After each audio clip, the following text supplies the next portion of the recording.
তুমি কি জানো তুমি হয়তো একটা এমসিকিউ প্রশ্ন ঠিক করতে পারলে পাস হয়ে যেতে পারো। হয়তো তুমি একটা এমসিকিউ প্রশ্নের জন্য ফার্স্ট ডিভিশন পেতে পারো, আর একটা এমসিকিউ প্রশ্ন ভুল করলে 1 নাম্বার কম, মানে হয়তো ফেল, অথবা 1 নম্বরের জন্য তুমি ফার্স্ট ডিভিশন পাওনি। একটা কলেজ, একটা চাকরি হয়তো চিরদিনের জন্য মিস করে বসবে। আর তাই আজকে আমি তোমাকে শেখাবো এমসিকিউ আন্দাজ করার এমন 5টা বিজ্ঞানসম্মত ট্রিক, যেগুলো চোখ বন্ধ করে ফলো করলে তোমার সঠিক উত্তর দেওয়ার সম্ভাবনা অনেক বেড়ে যাবে।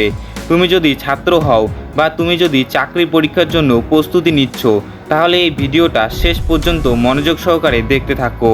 ট্রিক নাম্বার 1, এমসিকিউ প্রশ্নের সব অপশান যদি কনফিউজিং লাগে, তাহলে খেয়াল করো কোন অপশানটা সবচেয়ে বেশি লম্বা বা বিস্তারিত। বিজ্ঞানীরা বলেছেন সেই অ্যান্সারটা সঠিক হওয়ার সম্ভাবনা সবচেয়ে বেশি, কারণ প্রশ্ন তৈরির সময় পরীক্ষকরা ভুল অপশানগুলো খুব সংক্ষেপে লেখে, আর সঠিক উত্তরটা বোঝাতে গিয়েই অনেক সময় একটু বেশি লম্বা হয়ে যায়। যেমন প্রশ্নে যদি থাকে ডিএনএ কোথায় থাকে, অপশান এ নিউক্লিয়াসে, অপশান বি কোষে, অপশান সি মাইটোকন্ড্রিয়ায়, অপশান ডি কোষের কেন্দ্রকের ভেতরে অবস্থিত যা জিনের কার্যপ্রকাশ নিয়ন্ত্রণ করে, অপশান ডিটাই সঠিক উত্তর। তাই যদি আপনার মাথায় সঠিক উত্তরটা না আসে, তাহলে মাথা গরম না করে লম্বা অপশানটা আগে খেয়াল করুন। ট্রিক নাম্বার 2, যদি সব অপশানগুলো সঠিক মনে হয় তখন কি করবে? যখন তুমি দেখবে 4টা অপশান আছে, A B C R D, বা ডি এর জায়গায় অল অফ দ্য অ্যাবাভ, তখন সাবধানে চিন্তা করো। যদি তুমি দেখো এ বি সি সবগুলোই আংশিক সঠিক মনে হচ্ছে, তাহলে 70% ক্ষেত্রে উত্তর হবে ডি অপশান, কারণ পরীক্ষকরা এই কনসেপ্টটা দিয়ে তোমার ভেতরের জ্ঞান পরোক্ষ করেন। তবে সাবধান, যদি একটা অপশনও 100% ভুল মনে হয়, তাহলে ডি অপশানটা সঠিক উত্তর হবে না। এই ট্রিকটা সবচেয়ে বেশি দেখা যায় সায়েন্সের ক্ষেত্রে। ট্রিক নাম্বার 3, একসাথে 2 অপশান যদি বিপরীত অর্থে থাকে, ধরো অপশান এতে আছে বাড়ে আর অপশান বিতে আছে কমে, তাহলে বেশিরভাগ ক্ষেত্রে এ অথবা বি যে কোনো একটাই হবে সঠিক উত্তর। বিজ্ঞানীরা এই প্যাটার্নকে বলে বায়োনারি ট্র্যাপ, কারণ প্রশ্নকর্তারা চায় তুমি এ আর বি এর মাঝে দ্বিধায় পড়ে যাও। তাই এই ধরনের প্রশ্নে তুমি যদি কনসেপ্ট জানো বা অল্প ধারণা থাকে, তাহলে এ আর বি এর মাঝে একটা পিক করো, বাকি সি আর ডিকে বাদ দিয়ে দাও। এইভাবে তোমার সঠিক উত্তর পাওয়ার সম্ভাবনা দ্বিগুণ হয়ে যায়।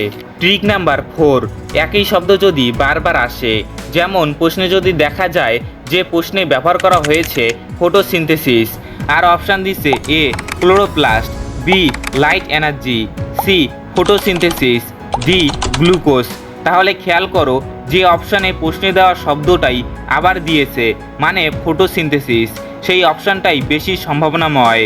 এটাকে বলে রাইট ওয়ার্ক ইকো ট্রিক। পরীক্ষকরা অনেক সময় প্রশ্ন থেকে হালকা ইঙ্গিত দিয়ে দেয়, আর যাদের এই প্যাটার্নটা চোখে পড়ে তারাই সঠিক উত্তর দেয়।